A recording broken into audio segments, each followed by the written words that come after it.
what song I wanted to come out to, so at least I felt like I had to dance a little bit. Thank you so much, Crystal and Hannah, two of our incredible young leaders. Thank you, Natasha, for sharing your story and being just an amazing leader. And can we give it up for Kelly Robinson, the most awesome organizer? I was back there with Secretary Clinton. She goes, Kelly, She like, no, do not touch. Yeah. She's going to organize this entire country for us. Also want to thank the good Dr. Burkett, who came, who's really one of the heroes of this movement. Thank her and all the doctors at Planned Parenthood for the work they do every single day. We also have some Planned Parenthood CEOs today, so I want to thank them. Raina Schifrin from Hudson Peconic, Parenthood Action Fund. Dr. Jennifer Childs-Roshak from the CEO of Planned Parenthood Advocacy Fund of Massachusetts. Welcome her. And our very own Megan Gallagher, CEO here, Planned Parenthood New Hampshire Action Fund, and our host for today. Thank you for being here. There's a lot of elected officials here today, but I want to mention a couple. Congresswoman Annie Custer is here. Thank you, Annie. Congresswoman Nikki Songus is here. Thank you. And former Congresswoman Carol Shea Porter. Thank you very much for being here today with us. It's also a point of personal pride that we have two awesome and brave New Hampshire executive counselors, Colin Van Ostern and Chris Pappas, who stood strong for Planned Parenthood funding. Give it up for them. They're amazing. And we have so many state reps and state senators here from New Hampshire, too many to mention, but thank you all for being here today. So I'm really excited. I have been on campaigns pretty much my whole life, but I haven't been this excited since the day 26 years ago on the Capitol lawn in Austin, Texas, when my mother declared she was running for governor of the state of Texas, Ann Richards. And I feel like she's with us here today, and I am so excited to be in New Hampshire. Are you ready to make history today? Me too. So let's just sort of set the stage. Planned Parenthood was started nearly 100 years ago, and the whole idea was to give women access to health care and the rights they needed to build their future. Since then, women have made enormous progress. And let me tell you, we are just getting started, my friend, okay? So, largely zero, we're now almost half the workforce in America. We're more than half the college students. We're in Congress, we're on the Supreme Court, and with your help, we're gonna be in the White House, right? And I think it's really important, because of why we're here today, women have made these gains in large part because we actually have the right to plan whether and when we have children. It is absolutely fundamental to everything we can do. And we're here today to say we're not going back now, all right? So, as you heard a little bit before, Planned Parenthood health centers all across America see millions of patients every year from every single state, including here in New Hampshire. There is no more American institution in this country than Planned Parenthood. So from Claremont to Derry to Exeter to Keene and right here in Manchester, women wrote to say how they count on Planned Parenthood every day. A grad student in Newmarket who depends on Planned Parenthood for affordable birth control so she can actually finish school and plan her career. Or a new mother in Tamworth who wrote she goes to her annual checkups at Planned Parenthood because she knows she will get excellent, high-quality, affordable health care. And a young woman here in Manchester with a family history of cancer who goes and gets her peace of mind by going to Planned Parenthood for her annual breast exam. They are why we are here today. Planned Parenthood patients and staff and supporters come from every single walk of life, and that includes, they come from every single political persuasion, right? Right? Am I right? Yeah. So folks walk through our doors every day at Planned Parenthood health centers, not to make a political statement. They're coming because they need the best quality of care from the best medical professionals that is affordable and high quality, without judgment and without shame, my friend. All right, that's what we're about.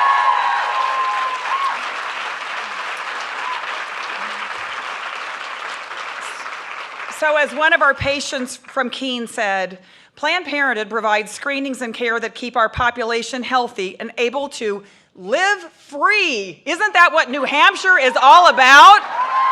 Absolutely. So the Planned Parenthood Action Fund was created because decisions made by politicians, by state executive councils, by Congress, and by presidents impact the everyday lives of women and their families. And in fact, of course, we just saw this last week when the House of Representatives voted one more time to eliminate millions of people's ability to go to Planned Parenthood for preventive care. And you know the only reason that bill will not go into effect? Because President Barack Obama vetoed it the moment it said his death. The moment. Exactly. That's why we need a friend in the White House. And thank you, President Barack Obama.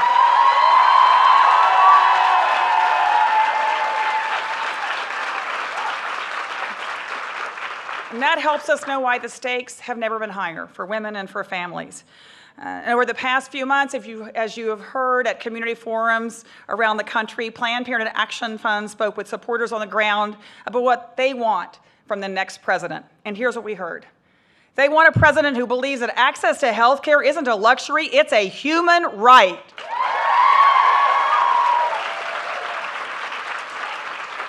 And they also want a president who understands that being pro-choice actually means being able to choose to have a child. And a president, right? And a president who will fight for prenatal care and Head Start and health care for kids and an excellent public education, right? Because as someone famously said, it takes a village to raise a child. And they want a president who will stand up to the gun lobby and demand safety for kids in schools and folks in church and women who are going to get health care no matter what.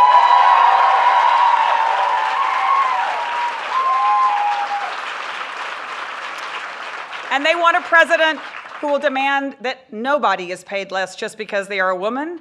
We deserve 100 cents on the dollar, my friend.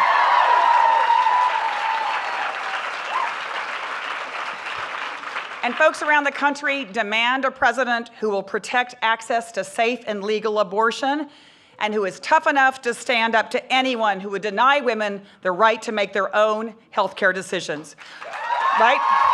So, the good news, as you probably heard, is this year we have that candidate.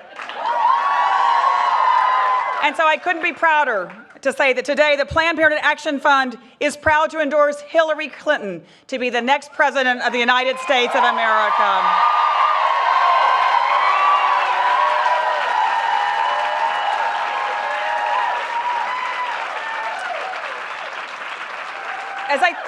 As I think you all know, in this election, with the attacks on women's health and rights more than ever before, we don't need just a friend, a solid vote, a supporting statement.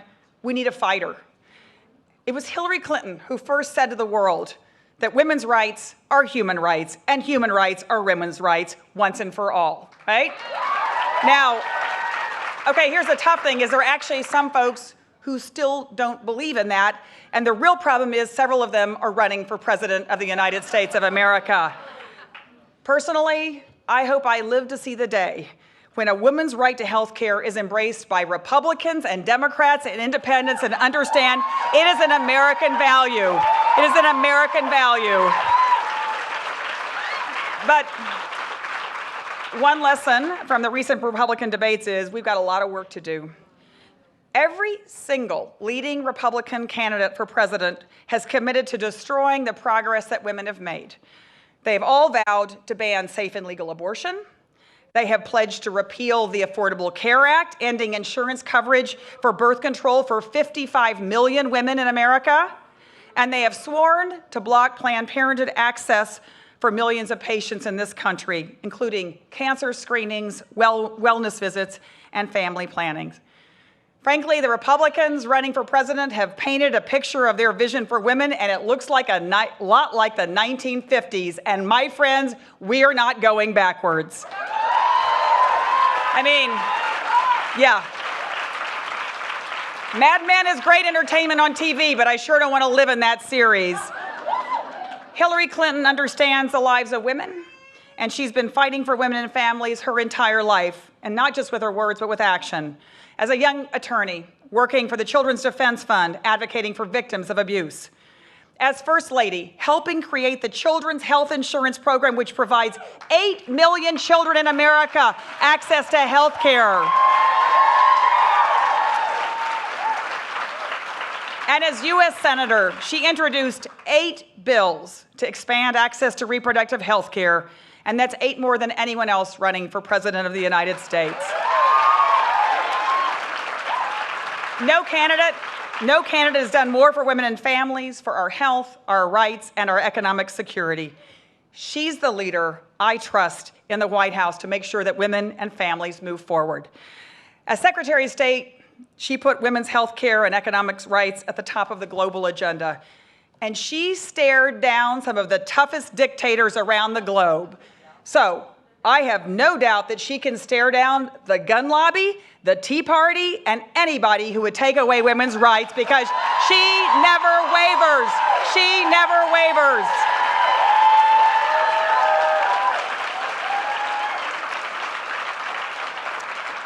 These last 8 years under President Obama, women have made huge advances. So again, thank you, President Obama, for being a champion for women every single day. But we know if Donald Trump or Ted Cruz have their way, we'll be back in the Stone Age, and we can't go back there. This election is a showdown between those who want to build upon the incredible progress that we've made and the promise of the future, and those who want to rip it all away. And we have worked really, really hard together to get where we are today. It is unthinkable that our granddaughters and our daughters could be facing a future where they have fewer rights than we do. Is that right? So, make no mistake. This election will determine whether Roe versus Wade continues to be the law of the land, whether women and families make their own childbearing decisions, not politicians, and whether women can continue to seek care from Planned Parenthood. Our pledge, my pledge, Hillary's pledge, is that Planned Parenthood's doors will stay open. So, that's why we're here today. That's why we're here in New Hampshire. We are here to make history. Ladies and gentlemen, the next President of the United States of America, Secretary Hillary Clinton.